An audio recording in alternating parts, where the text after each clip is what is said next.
Hey guys, it's Lefty from 643 Productions, welcoming you to another gameplay commentary. And in today's video, we're going to have our sights set on Microsoft and their proprietary game system, the Xbox 360, and its online component, Xbox Live.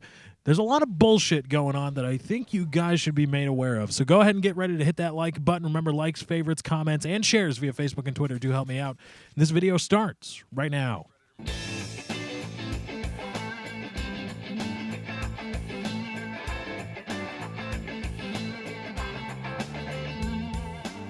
Now, a few different times on this channel, I've brought to light my thoughts on companies in the gaming industry executing or just having a general sense of hostility towards their consumer base. And it has normally been aimed at developers and publishers of individual software titles, whether they be for consoles like the Xbox 360, the PlayStation 3, the Wii, or other systems like the PC or any of the upcoming brand new systems that we are going to see being dropped here in the next few years. Normally, that has been where I choose to set my sights. But now I've been talking to my boy Minnesota Burns, my guy, Minnesota Burns. I love Minnesota Burns, and congratulations on 300K subs, Burnsy. I don't know when this video is going up, but I've watched your meteoric rise with awe of all things, and congratulations to him. But Minnesota Burns, again, him and I are buddies, pseudo buddies, internet buddies, if you will, and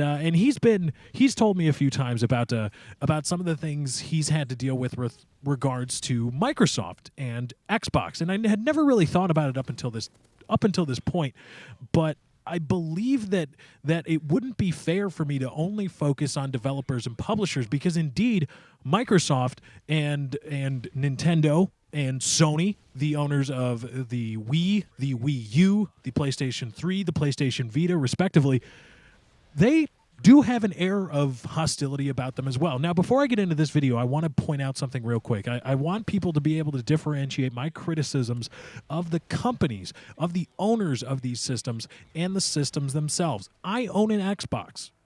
If I had the money, if I made enough of that YouTube money, if I had enough of it, I would own a PS3. Or I might even own a Wii or a Wii U. I don't, because I'm broke, but that's a different story altogether. But I'm not criticizing those things. I am not criticizing the Xbox. I have an Xbox. I love it. I prefer PC gaming now that I've been reintroduced into the PC gaming world. But the Xbox is a very reliable gaming gaming system that has provided me countless hours of entertainment and has provided millions of people billions of hours of entertainment. And I would not think to criticize that thing necessarily for anything specifically wrong with it, but rather I am criticizing here Microsoft. And again, for you PlayStation 3 owners and maybe even you Wii owners out there, just because I'm not talking about Sony and Nintendo doesn't mean that you can't look up these same things about the owners of your proprietary systems as well. But again, talking to Minnesota Burns, and he's been getting jerked around by Microsoft for a while, just getting the big old spike dick from time to time. Here's some stats Burnsy gave me: 3 consoles and 12 gamer tags. Let's just think about that for a while. 3 consoles and 12 damn gamer tags gone. Banned. Done. Microsoft says, you're done, Burnsy. We see what you're doing on that YouTubes over there, and we don't like it. And so now, goodbye to these gamer tags and these consoles. Microsoft just straight up jacked his shit for what he's been doing on YouTube, which technically is a violation of the Microsoft terms of use, because it is a violation of the Microsoft Code of Conduct. Now, just a quick question. Let me know in the comments. How many of you didn't know that there was a code of conduct associated with using Xbox Live? How many of you did? How many of you didn't? Let me know. Because there's some very interesting things. Microsoft, again, I talk about this air of hostility that a lot of developers and publishers have. And it is true about Microsoft as well. And I'm sure it's true of Sony, and I'm sure it's true of Nintendo and any other proprietary game system owners. For lack of a better phrase, they've got us by the balls. Microsoft has their collective player base by the balls. Now, I'm going to go into a personal story here. I got my credit score dinged because I one time renewed my Xbox Live subscription via credit card over Xbox Live.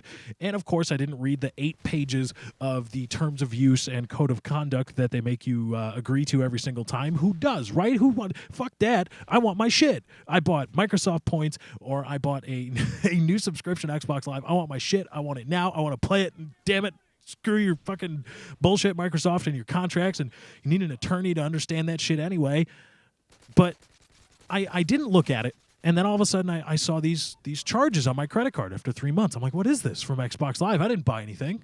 I'm not paying that. Well, it turns out Xbox, as part of their terms of use, if you buy one thing on their system with a credit card or a debit card, they have the contractual right. That's right. They have the right to shove their fist up your butthole and start charging things to your account that you did not expressly consent to. You expressly consented the first time, but they'd say, nah, fuck you. We're going to just start charging shit to your account again. Haha, we're Microsoft. Hey, Microsoft. Now, again, I talked about the terms of service. Now, the terms of service it's a long, involved legal copy. It seriously is. If you have never studied law and you've never seen legal speak or read legal speak or know an attorney or are an attorney yourself, it's kind of hard to follow at times. But they do give us a clue when they talk about the Microsoft Xbox Live Code of Conduct. The Code of Conduct is kind of grandfathered into the terms of service, saying, oh, well, if you violate the terms of use or the terms of service and or violate the Code of Conduct, we can turn off your shit. That is basically what Microsoft has said throughout. If you read the terms of service, you read the Code of Conduct, they are saying, we, Microsoft, can turn off your shit anytime we want. Go ahead and read it. And again, you Sony and Nintendo users, go read your stuff too. It's on their websites. Go read it. They can turn off your shit anytime they want. Anytime they want. Anytime they want. They can turn your gamer tag off. They can suspend it. They can suspend your uses of the gamer tag for any reason they want virtually. Here, I'm going to run down a list, and let me know in the comments again if any of this sounds like things that you might have done or you might have known people to do, known people that have done these things. And keep in mind, these are all bannable offenses. Now, this is using the service on Microsoft's Code of Conduct. These are things that you are not supposed to do. Not supposed to do these things, and they could take your shit for it. Don't use the services to do anything illegal. You're responsible for your actions and the consequences of your actions on the service, not Microsoft. Point 2. Uh-oh. Don't harass, abuse, or spam other players or encourage other players to do so. Some pretty broad terms there, eh, Microsoft? Now let's go down to the next point. Point 3. Don't scream, yell, threaten, or stalk other players or encourage other players to do so. Uh-oh. Sandy Ravage might have a little problem with that stalk other players thing. This booster hunting episodes. What about screaming? What about yelling? Have you been in a Call of Duty lobby in game chat? Seriously? Those are just a few of the things that Microsoft can seriously take your shit for. They can, and this is a point in their code of conduct, trying to avoid a temporary suspension, quote, trying to avoid a temporary suspension by creating alternate new accounts may result in a permanent suspension of the new user account and a possible escalation of punishment to the original account and all related accounts. That last part is special. Not only can they suspend your new account if they even think that you may be trying to avoid a suspension or banning, but any and all related accounts. Think about this. If you go over to a friend's house, we've all had experience with recovering gamer tags, or at least a lot of us have. You go over to a buddy's house, you want to play on your gamer tag to get this or that achievement or whatever. You say, okay, let me recover my account, and then I'll play, and then just delete it afterwards or whatever. But let's say that once you're done playing at your buddy's house, you recover your own gamer tag, and then you leave. But your buddy is playing on his own gamer tag. Your account information is still on his hard drive. And let's say your buddy's Minnesota Burns, and he gets his console or his account banned, his gamer tag banned. If Microsoft so chooses, via their own code of conduct on their website, they can also terminate the gamer tag and possibly the console associated with that gamer tag, which would not be Burns's, it would be yours, simply because they think that Burns might be trying to avoid a ban or avoid a suspension. So if you've paid good money for other accounts, perhaps even on different Xboxes in your own place of residence or in other places of residence, Microsoft can turn that fucking shit off whenever they want. Whenever they want. They don't even have to give you a reason. They can just say, no, your shit is turned off, fuck you. That's Microsoft, and that's Sony, and that's Nintendo. That is the era of consumer hostility that we live in.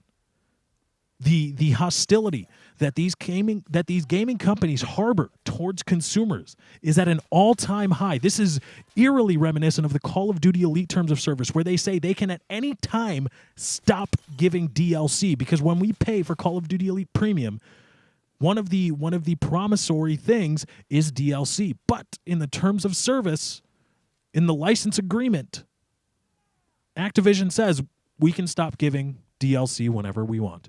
And there ain't a goddamn thing you can do about it. Microsoft can turn off your shit anytime they want, as they have done to my man Minnesota Burns many times. And there ain't a damn thing you can do. Ain't a goddamn thing you can do. So what are we going to do about it? Is there anything we can do about it? I don't know. But what I do know is that this era of hostility that these gaming companies have towards their consumers, towards their paying consumers and customers, is unacceptable, and it's not right. But anyway, guys, that's my time. I got to get out of here. Thank you for joining. I hope you enjoyed. Be sure to drop a like on this video if you did enjoy. My name is Lefty. Go ahead and hit that subscribe button if this is your first time here and you like what you hear. You want to stick around, have some more fun. I got plenty more coming on the way. Thank you for joining. I hope you enjoyed. I am out.